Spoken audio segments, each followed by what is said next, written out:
주말 아침 송원재 TV 시작하겠습니다. 추석 연휴를 앞두고 벌초를 비롯해서 많은 일들을 챙겨야 하기 때문에 이번 주말은 바쁜 주말이 될 것 같습니다. 많은 가족들도 만나는 그런 자리가 될 것 같습니다. 가족들이나 친지를 만나게 되면 요즘 가장 화제거리가 문재인과 이재명이 저지른 각종 비리 혐의들, 선거를 조작하고 선거 공작을 하고 정권을 잡은 다음에는 정권을 유지하기 위해서 통계를 조작하고 또 자신에 대한 각종 이 비리 수사에 대해서 사법 방해를 하는 문재인과 이재명에 대한 얘기로 가득합니다. 문재인과 이재명의 각종 이 비리 혐의들이 이제 민낯이 드러났다. 이제는 처벌만 남았다. 제대로 된 수사, 처벌이 남았다. 이런 얘기들입니다. 이재명과 문재인에 대한 수사 앞으로 어떻게 될 건지 한번 오늘 자세하게 짚어보겠습니다. 그러기 전에 송원재 TV 멤버십, 구독, 좋아요 많이 좀 참여해 주시기를 당부를 드립니다. 그러니까 이 시청률 이렇게 송원재 TV를 보시는 분들, 고맙게도 보시는 분들은 많은데 구독을 잘 누르지는 않습니다. 구독자로 신청을 하고 또 멤버십에 가입을 하시는 분은 좀 적은 편인데 이렇게 보면서 송원재 TV를 보면서 구독, 멤버십에 가입을 하지 않으시는 분들 좀 많이 가입해 주시기를 당부를 드립니다. 가장 먼저 관심이 이재명에 대한 구속영장 언제 치느냐, 국회 체포동의안이 어떻게 표결이 어떻게 될 것이냐, 영장실질심사는 어떻게 될 거냐입니다. 이재명에 대한 구속영장, 수원지검에서 수사를 했던 쌍방울 대북 송금 비리 제3자 뇌물입니다. 이 부분과 중앙지검에서 수사를 해왔던 백현동 비리 배임 혐의입니다. 이 두 가지를 중앙지검에서 묶었습니다. 지난 14일 이 두 가지 사건을 병합을 했으니까 오는 18일 구속영장을 청구한다라고 하는 방침입니다. 국회 본회의 일정이 18일, 20일, 21일, 25일 이렇게 잡혀 있습니다. 그래서 18일 구속영장을 청구하면 이 국회 본회의에 보고를 하고 난 다음에 72시간 이내에 표결을 하도록 이렇게 규정이 되어 있습니다. 그래서 18일 구속영장을 청구하고 20일 국회 본회의에 보고하고 21일 본회의에서 체포동의안 표결을 한다라는 게 지금 검찰이 생각하는 일정입니다. 국회 일정입니다. 여기에서 가장 중요한 게 이제 체포동의안 표결이 어떻게 될 것이냐. 오늘 오후에 민주당의 의원총회가 열립니다. 이제 구속영장이 눈앞에 닥쳐왔기 때문에 체포동의안 표결 이 부분을 논의할 것으로 보입니다. 얼마나 반란표가 생기게 될 것이냐. 체포동의안 표결 지금 민주당이 국회 다수당이기 때문에 체포동의안 표결 보이콧을 할 수도 있고 일부가 참석할 수도 있고 일부가 참석해서 가결적으로 갈 수도 있고 아니면 전부가 참석해서 반란표가 일어날 수도 있고 전부 민주당이 참석을 해서 부결시킬 수도 있습니다. 여러 가지 가능성이 있습니다. 여기에서 가장 중요한 것은 딱 한 가지입니다. 박광온 원내대표의 움직임입니다. 그러니까 지금 31명이 민주당의 의원들이 불체포 특권 뒤에 숨지 않겠다. 대국민 서약도 했습니다. 비명반명은 이번에는 구속이든 아니든 영장실질심사를 가야 한다. 또 체포동의안을 부결시키면 친명 정청래가 나서서 부결시켜야 된다. 이렇게 이야기를 하고 있는데 또 부결시키면 이 문제가 끝나지를 않는다. 또 넘어오게 된다. 검찰은 또 구속영장을 치고 또 체포동의안 표결을 해야 한다. 언제까지 이렇게 이재명 사법 리스크에 끌려다녀야 하느냐. 이런 분위기 속에서 박광온 원내대표를 비롯한 원내 지도부의 움직임입니다.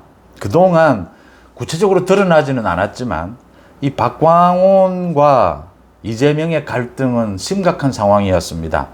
그러니까 이재명은 자신의 방탄을 위해서 막 내지릅니다. 그런데 그 모든 것을 박광온이 적극적이지는 않지만 소극적이지만 반대해 왔습니다. 양평 고속도로 부분과 관련해서도 이재명이 이 국정조사를 해야 된다라고 했는데 박광온 원내 지도부가 반대를 해서 이루어지지 못했습니다. 또 어제 이종석 국방부 장관에 대한 탄핵, 이재명이 직접 고함을 지르고 화를 내고 이 탄핵안을 추진해야 된다. 최고위원회에서 탄핵안 추진을 결정을 했는데 왜 원내 지도부가 따르지 않느냐라고 했는데, 원내 지도부가 이것은 적절하지 않다, 합리적이지 않다, 국방 공백에 대한 민주당이 비난을 다 뒤집어 쓸 수 있다라고 해서 반대를 했고, 결국 어제 최고위원회의에서 국방부 장관에 대한 탄핵은 추진하지 않기로 이렇게 됐습니다. 그러니까 민주당의 현역 의원들, 이 오늘 오후에 열리고 있는 의원총회라든지 이 의정 활동에 관련된 것은 박광온 원내대표의 영향력이 클 수밖에 없습니다. 그래서 이재명이 지금 사사건건 자신의 방탄을 위해서 과격하고 좀 비합리적인 이런 안들을 내놓고 있습니다. 그게 국정조사고 특검이고 탄핵이고 이런 것들입니다. 이런 것들에 대해서 사사건건 박광온 원내 지도부가 이 반대를 해왔다. 그래서 제대로 진행이 되지를 못했다라는 부분을 주목할 필요가 있습니다. 그러니까 21일 만약 체포동의안 표결이 있게 되면 한동훈 장관이 나와서 이 이재명의 비리를 설명하게 될 겁니다. 대북송금 제3자 뇌물입니다. 백현동 배임 혐의입니다. 이 부분을 설명한 다음에 지금 한동훈 장관이 가장 주안점을 두고 설명할 것이 이재명의 사법방해입니다. 이재명은 그동안 위증교사도 했고 재판방해도 했고 수사에 제대로 협조하지도 않았고 갖가지 방법으로 사법방해를 해왔습니다. 정상적인 사법 절차를 회방 놓아 왔습니다. 이 부분, 그러니까 이재명에 대해서 야당 대표인데 이재명에 대해서 많은 것들은 다투어 볼 수 있다. 하지만 증거인멸을 비롯해서 사법방해를 하고 있는 피의자를 구속시키지 않는다라고 하는 것은 이건 말이 되지를 않는 겁니다. 사법 절차를 포기하는 것입니다. 이 부분을 가장 강조할 것이다. 지금 박광온 원내 지도부를 비롯해서 민주당의 많은 의원들이 이 부분을 들여다보게 될 겁니다. 사법방해를 하고 있는 당대표, 증거인멸을 하고 있는 당대표 이재명에 대해서는 이건 체포동의안에서 통과를 시켜야 한다. 영장실질심사를 받아볼 필요가 있다. 이렇게 결정할, 그렇게 분위기가 흘러갈 가능성이 높습니다. 물론 겉으로는 지금 단식한다고 들어누워 있으니까 침묵을 지키고 있습니다. 저 침묵이 무서운 것이다 라는 것입니다. 21일 체포동의안 표결이 있게 되고 통과가 되면 25일 본회의가 아직 남아 있습니다. 그러니까 21일 체포동의안 표결에 보이콧을 하면 25일 자동적으로 다시 표결을 해야 합니다. 추석 연휴가 지난 다음에 영장실질심사가 열리게 될 것이다. 무엇보다 이 사법방해, 증거인멸을 비롯한 이 사법방해는 영장실질심사에서 이재명의 결정적 구속 사유가 된다라고 하는 점입니다. 그 다음 또 여러 가지 이야기가 나오고 있는 것이 문재인, 이재명 다 마찬가지입니다. 가짜뉴스를 통해서 선거 공작을 했고 문재인도 마찬가지입니다. 박근혜 전 대통령에 대해서 각종 가짜뉴스를 퍼뜨렸고 그 탄핵 국면에서 또 김경수를 시켜서 드루킹 여론조작까지를 했습니다. 선거 공작을 하는 겁니다. 여론조작, 선거 공작, 각종 가짜뉴스를 통해서 이 공작을 하지 않으면 선거에서 이길 수 없다라고 판단을 한 겁니다. 이재명은 지난 대선에서 선거 공작을 했는데 실패했습니다. 문재인은 선거 공작, 여론 조작을 했는데 성공했습니다. 문재인의 그 드루킹 여론 조작, 그게 어떤 영향을 미쳤느냐? 결정적인 영향을 미쳤습니다. 그 드루킹 여론 조작을 하기 전에는 이 국민의힘 쪽에서 안철수와 홍준표 후보가 있었는데 당시에 안철수 후보가 문재인 후보보다 지지율이 높았습니다. 이 드루킹 여론 조작을 통해서 가장 결정적인 타격을 본 사람이 안철수였습니다. 안철수의 지지율이 완전히 하락을 하면서 이 홍준표 후보와 비슷해지면서 이게 후보 지지율이 비슷해지게 되면 후보 단일화를 할 수가 없습니다. 지난번에 문재인이 대통령 선거에 당선될 때도 안철수와 홍준표가 후보 단일화를 했다라면 문재인 정부를 막을 수 있었습니다. 이제 그 부분에 대해서 드루킹 여론 조작이 결정적인 영향을 미쳤다라고 하는 것입니다. 그 부분에 대한 수사도 더 필요한 것이고요. 지금 이제 어제 터져 나왔습니다. 감사원의 감사 결과 문재인 정부의 통계 조작입니다.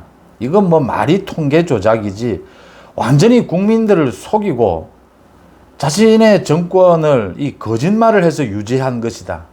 거짓말을 해서 가짜뉴스를 통해서 정권을 잡고 정권을 유지하기 위해서 계속 거짓말을 해왔다라고 하는 것입니다. 그러니까 집값을 비롯해서 고용이라든지 소득이라든지 모두 문재인 정권 5년 내내 모두 조작을 했다는 겁니다. 아예 수치를 조작했다. 수치를 좀 낮추고 좀 올리고 이런 정도가 아니고, 물론 그런 것도 다반사였고, 아예 처음부터 입력하는 자료를 거짓으로 꾸며서 자료를 입력시켰다라고 하는 것입니다. 당시에 집값 관련해서 국토부 직원들의 증언들이 지금 잇따르고 있습니다. 그러니까 이렇게 조작하지 않으면 예산을 주지 않겠다. 부동산원 관련된 것입니다. 또 조직을 없애버리겠다. 이렇게 김현미가 압박을 했다. 이렇게 한 정권의 고위 관계자 22명입니다. 모두에 대해서 감사원이 이 수사 의뢰를 하는 것은 이례적인 일입니다. 이건 말 그대로 어제 대통령실의 입장이 나왔습니다. 국기문란입니다. 이 국기문란 행위는 뿌리를 뽑아야 한다. 이 문재인 정권, 문재인 수사가 시급하다라고 하는 것입니다. 문재인을 수사하지 않고서는 이 내용을 확인할 방법이 없습니다. 청와대의 그 많은 정책실장들, 국토부, 많은 고위 이 공무원들이 대통령의 지시 없이는 이런 일을 할 수가 없다라고 하는 점에서, 또 중요한 것은 당시에 시중에서 국민은행을 비롯해서 조사하는 집값과 이 청와대에서 발표하는 집값이 너무나 달랐다라고 하는 것입니다. 그게 모두 드러나 있고 지금 감사원에서 증언한 내용들이 모두 지금 공개가 됐습니다. 사람을 못 살게 했다라고 하는 것입니다. 계속 전화를 해서 이 수치를 조작하라. 위에 압력이 너무나 심각하다. 이 수치 조작하지 않으면, 이 통계 조작을 하지 않으면 우리 모두 다 죽는다. 그래서 관계 공무원들 사이에 이런 이야기까지 나왔다라는 겁니다. 지금 여기에서 청와대랑 엮이면 나중에 적폐로 몰린다. 공무원 목 날아간다. 여기에서 엮이지나 말자. 모두 피하자. 이런 분위기였다라고 하는 것입니다. 매주 문재인이 이 부동산 정책, 집값 이걸 가지고 점검을 하면서 집값이 내리면 피자를 사겠다. 집값이 오르면 그냥 있지 않겠다. 이렇게 압박을 했다. 김현미를 비롯해서 청와대 이 정책실장들을 수사를 하게 되면 결국은 마지막은 문재인을 수사할 수밖에 없다라고 하는 점입니다. 그 다음 한 가지 더, 이재명의 그 가짜뉴스를 통해서 지난 대선 공작을 했던 부분, 여기에 대해서 서울중앙지검에서 특별수사팀을 만들어서 강도 높은 수사를 하고 있습니다. 지금 명예훼손으로 수사를 할 수밖에 없습니다. 지금 드러나 있는 이 처벌법은 명예훼손밖에는 없습니다. 그런데 이 수사 과정에서 많은 것들이 드러날 수가 있습니다. 가장 중요한 것은 이재명, 정진상, 김만배, 신학림 등이 이 대선 기획, 가짜뉴스를 통해서 대선 공작을 하자라고 사전에 짰느냐, 모의했느냐라고 하는 그 부분에 대한 증거를 찾아내는 것입니다. 그 부분에 대해서 모든 정황, 모든 심증은 일치하고 있습니다. 이걸 사전에 공모하지 않고서 이런 짓을 누가 과연 했겠느냐. 여기에 지금 문재인의 당시에 검찰도 동조를 해서 지원을 해줍니다. 이 내용들이 모두 거짓말이라는 게 드러났는데도, 검찰 수사를 했는데도 그걸 모두 덮습니다. 이재명과 문재인이 공모하지 않고서 이런 대선 공작이라고 하는, 대선의 결과를 바꾸겠다라고 하는 이런 어마어마한 비리가 저질러질 수 있었겠느냐라는 것입니다. 그 부분에 대해서 각종 통신 자료 이런 것들을 검찰이 정밀하게 들여다보고 있습니다. 모든 증거들이 드러날 것입니다. 뉴스타파를 비롯해서 JTBC, MBC, KBS, 신문사 모두가 이 오보를 좀 한 것이다. 단순한 의혹을 제기한 것이다. 언론 자유를 탄압하지 말라. 의뢰하듯이 그런 이야기를 합니다. 이 부분은 언론도 아니고 언론 활동도 아닙니다. 대선 공작을 저지른 이런 범인들에 대한 수사입니다. 언론과는 전혀 관계가 없는 것입니다. 겉으로 탈만 언론, 탈을 쓰고 있을 뿐입니다. 언론의 자유, 언론 탄압 전혀 아닙니다. 그런 부분과는 전혀 다르다라고 하는 것이 곧 드러나게 될 것입니다. 문재인과 이재명에 대한 제대로 된 수사, 이제 본격적으로 수사가 돼야 되고, 이재명은 이제 구속을 시켜야 합니다. 이재명의 구속, 다음 주는 이재명에 대한 구속영장 체포동의안이 통과될 것이냐, 문재인의 통계조작 이 부분에 대해서 문재인 정권 때의 그 핵심 인물들 모두 제대로 된 수사가 될 것이냐가 관심거리입니다. 이재명에 대한 체포동의안을 민주당이 여기에서 통과시키지 않는다면, 또 부결시킨다면 민주당은 문을 닫게 될 것이다 라는 점을 다시 한번 지적을 합니다. 민주당의 문을 닫는 것은 다른 게 아니라 이재명의 선거법 위반, 저 재판이 지금 진행 중에 있습니다. 1심에서라도 100만 원 이상의 벌금형이 나오게 되면 민주당은 견디지 못합니다. 민주당 저대로 총선 못 치릅니다. 민주당 문 닫습니다. 민주당 의원들이 잘 생각해야 된다. 오늘 오후에 민주당 의원들이 모이게 될 텐데 아마 이제 본격적인 갈등이 빚어질 것이다. 이렇게 예상이 됩니다. 주말 송은재TV 마칩니다. 고맙습니다.